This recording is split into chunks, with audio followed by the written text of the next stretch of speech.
So it is our month of gratitude. Okay, first I'm going to say I'm going to be so grateful off script for a minute, right? Rick knows where I'm going with this. Rick, Sherry, and I were at the new location on Thursday morning, and we were designing the new stage. Not even a platform. It's like a stage, everybody. And so I was just thinking, I won't have to be afraid of like dropping off the end of the stage. I'm so grateful. I'm so grateful. Wow. Oh man, it's going to be good. And I'm grateful for this moment too.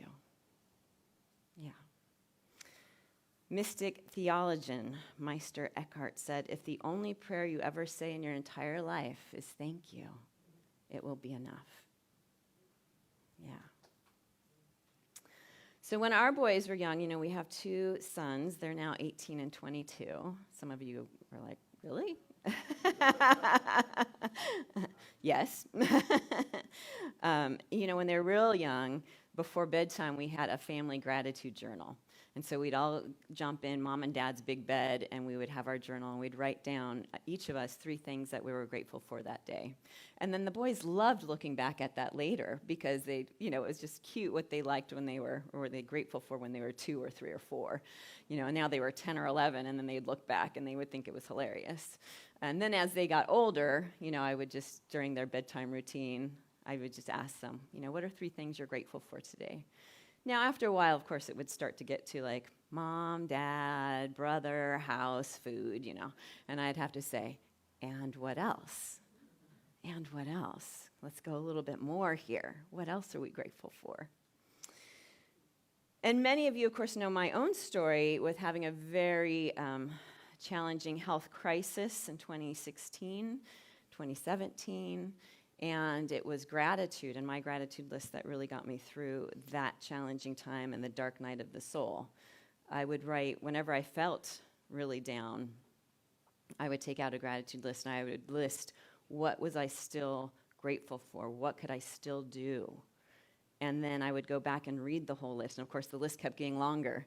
And so I kept filling myself up more and more, and it really, I believe, healed me. And was part of that healing process for me, was my gratitude list. So last year, and I'm so excited because Deborah is here, who I've met through Unity of Santa Barbara. So last year, Deborah, I was at your church in Unity of Santa Barbara, and I was guest speaking, and the book Reverend Heidi was covering at the time was A Simple Act of Gratitude by John Kralik, and it's such a sweet book, and I wanted to share it with our community today, too. It's his story about in 2007. He's 52. He's just going through his second divorce. He's a lawyer in his own firm, but the firm is flailing because people are behind paying him, and then he can't pay for more employees to help keep up with that or to get even new clients, and so he's having a hard time paying his employees, and he's barely even paying himself. He actually was being sued by someone that he helped sue. They turned around and were suing him, so he was in the middle of his own lawsuit against him. He was feeling disconnected from his 2 older sons from his first marriage, and he was feeling like he was losing the relationship with his younger daughter, who was 7 at the time.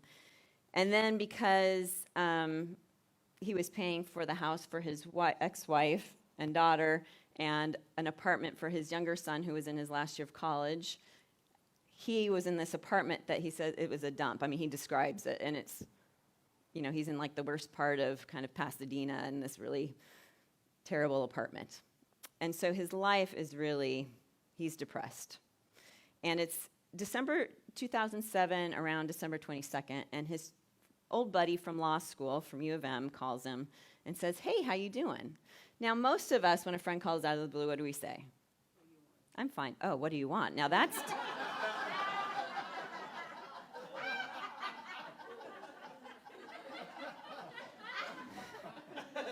Wendy went with, what do you want? What do you need? How can I help? That's a whole nother Sunday talk, Wendy. But thank you for the inspiration.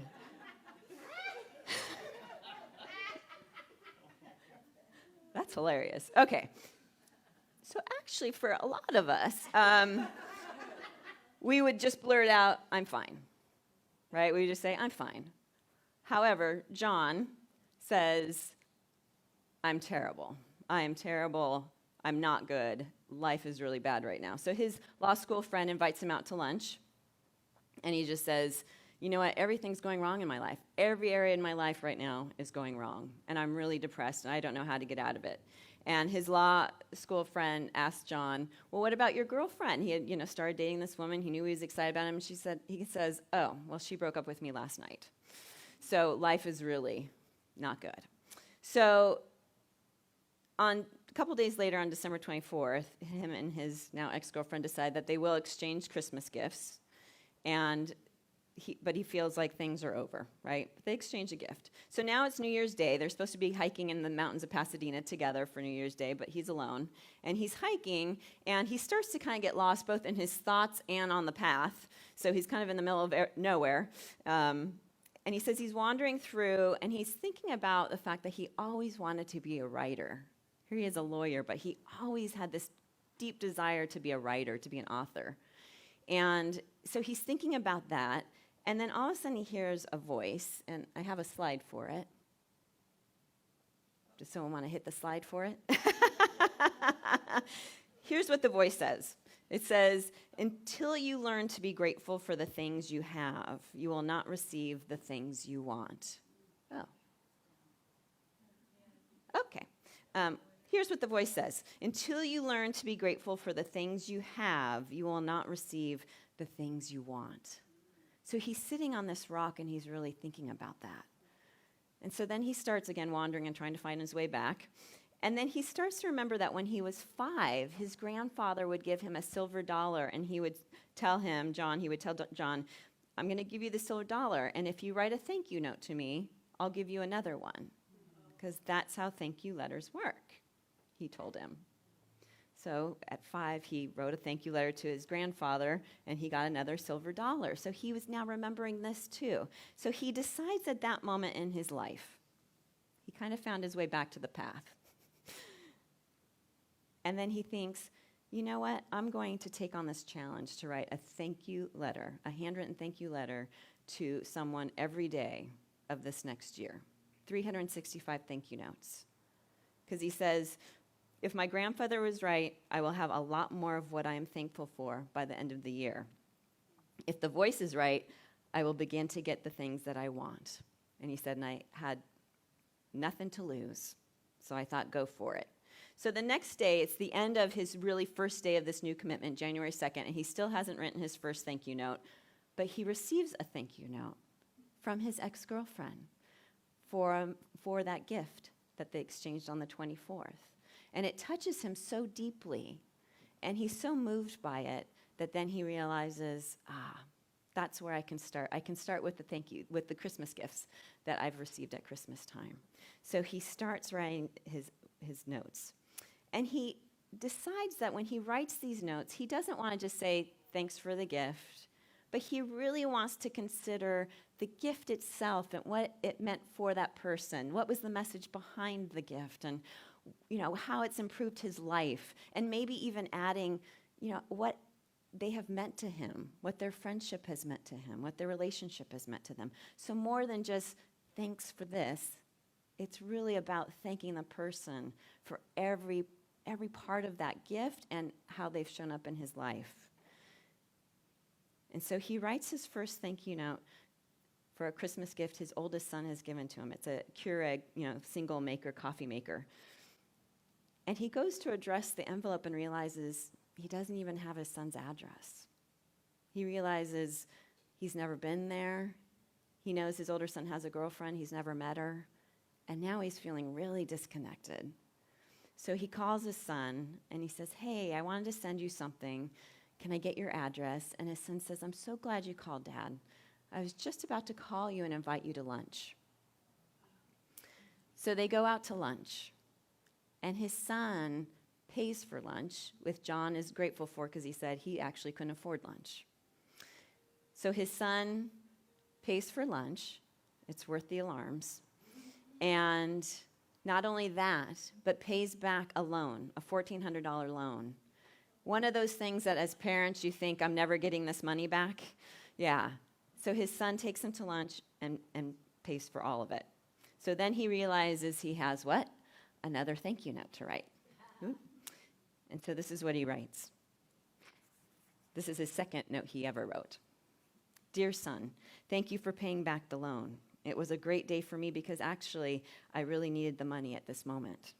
More important, it built trust in our relationship. It showed me you were growing up as a man and that you could be true to your word. Love, Dad. Yeah. So John writes in the book, before even the first notes had been received, he says writing them was making him realize that he needed to change the way he viewed his life and the people in it. So he goes on to write a thank you note to his ex-girlfriend, and then his ex-girlfriend becomes his girlfriend again. He writes a letter to his younger son, and his younger son invites him out to lunch and also repays a small loan. He starts to notice, he writes little thank you notes to his daughter, who he has 3 or 4 days during the week, and who's, again, 7 at the time. And it's just beautiful how their memories and their moments together become richer. You know, it's this junky little apartment, but suddenly she's created this magical fort, and she starts putting all of these little trinkets from their little time together, whether it's a leaf from the park or a ticket to the movie, whatever it is, and she starts creating this magical place, and their relationship becomes deeper. And then early on in the writing process, he says he even starts a spreadsheet to put the date and who it's to and what it was for, so he can keep, and 15 years later, he still has this spreadsheet. So he runs out of Christmas gifts to write thank you notes for, and so he starts to write thank you notes to everyone at work. So now he's writing thank you notes to his employees. And not only does the work environment change, but now everyone at work starts being more grateful for each other and showing each other gratitude.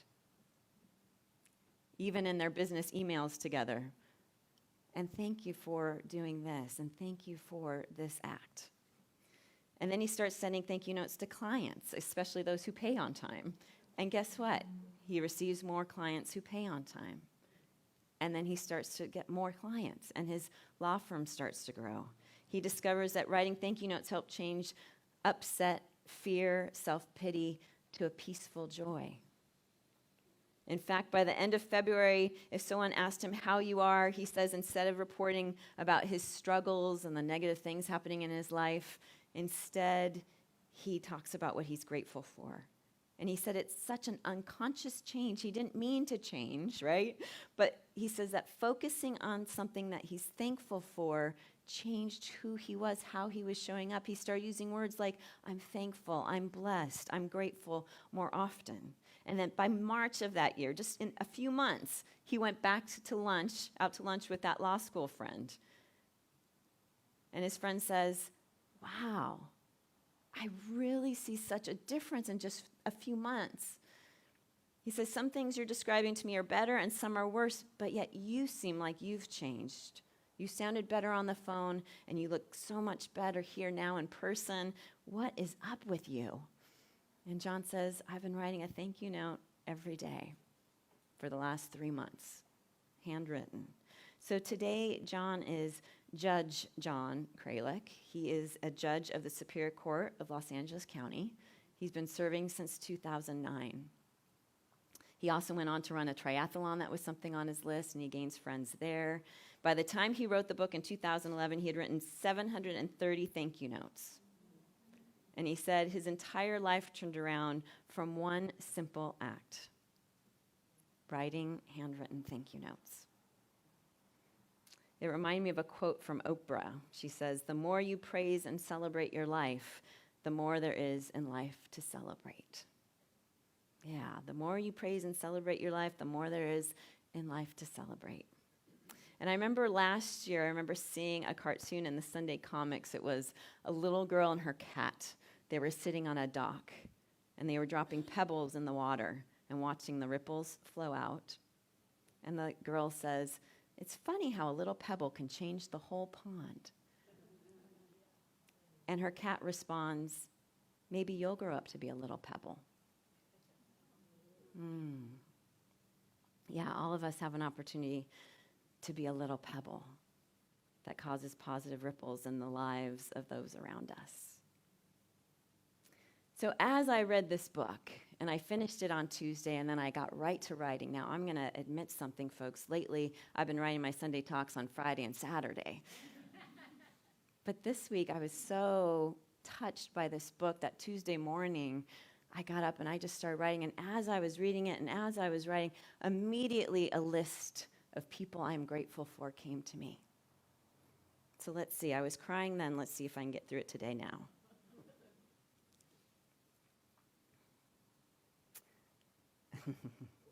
No.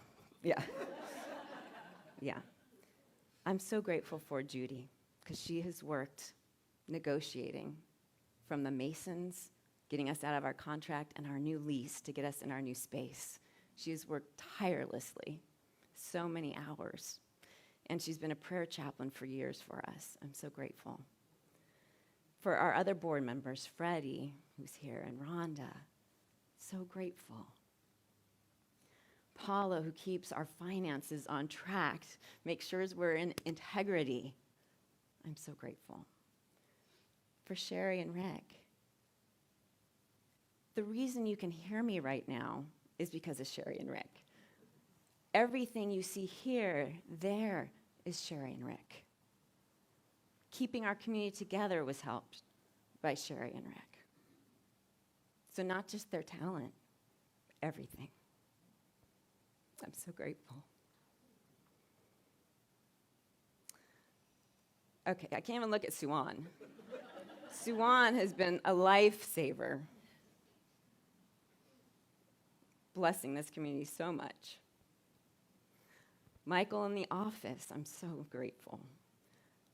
Tommy Reeves, who I took out of Uni Church retirement. I'm so grateful. Tom Hollow, who shares his talent with us, grateful. Layla in the back there on video, trying her best, grateful. Brooke, who can be with our kids and let families come and have a moment of their own spiritual nourishment. Graham coming back, trying to get us back into our social media, to get us out online, to get our word out. Susan Hart, who prays us up and prays this room up and gets our prayer and reminds me, look, I dropped it, Susan, but I'm going to remember. Okay. For Grace Hollow. Oh my gosh, Grace, who does our fantastic fundraising and parties and all of our events for us.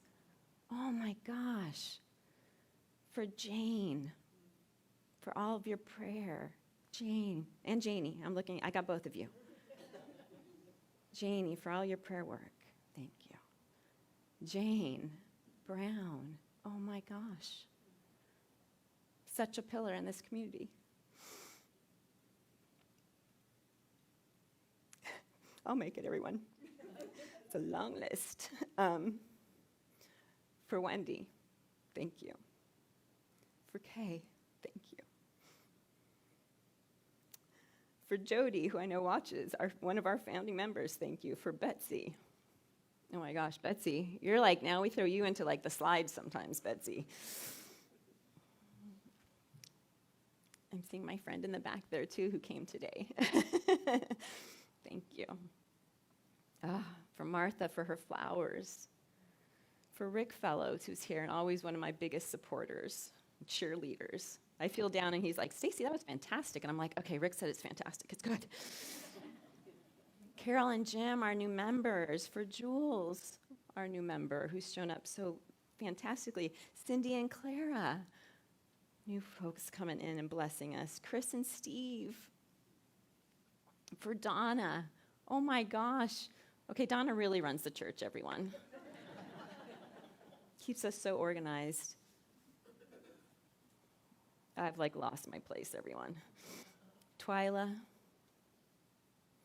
Ann Robbins, Yvette, Liz, Lucia, online. We've got Jackie, Debbie, Janet, and Joni.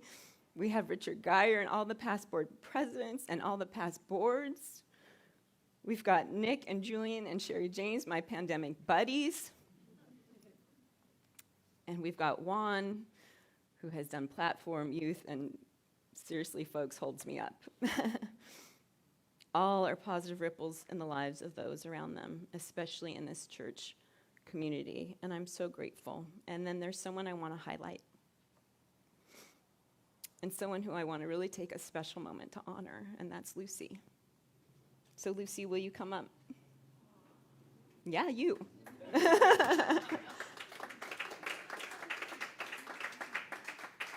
And Mr. Paz. So Lucy is a board member, and she's been here at early in the morning, setting up Sunday after Sunday, counting afterwards, prayer chaplain, hospitality. She's worked with our youth. You've done it all. You've done it all. She supports this church so tremendously with her time, her talent, and her treasure, all three. But most importantly, she supports us with her love, her friendship, her prayer, and her prayer consciousness. And so I just really want you to know that I love you and I appreciate you, and we all love you and we all appreciate you so very much for everything you do. So thank you. And so we have flowers and a gift for you, okay? Because you make sunshine in our lives, I wanted to give sunshine to you. And some goodies. So we have some peace affirmations, a unity shirt so you can keep spreading the unity word, and then a book from one of my favorite ministers I picked up at the conference in June. So thank you, Lucy.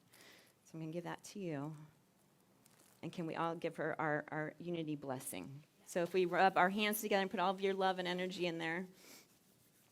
Let me say, Lucy, we love you, we bless you, we truly appreciate you, and we behold the Christ you are. Amen. Thank you. I had it planned for weeks.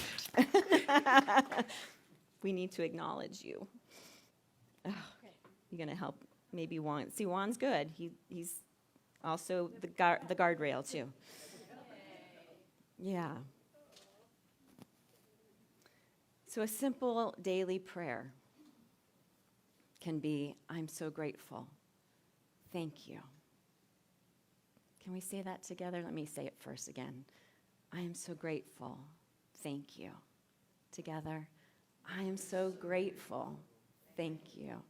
And now as a whisper, I'm so thankful. Grateful. Thank you. Yeah, whether you write thank you notes or not, you can still be the pebble that causes a ripple of gratitude in someone's life. It starts with taking inventory of your own life and everything you have to be grateful for and acknowledging it. And then to share that gratitude, express it to others, and be the ripple.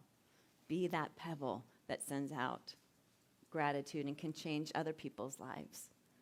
All of you are doing that, and I am so, so grateful to each and every one of you and to this community. I really am.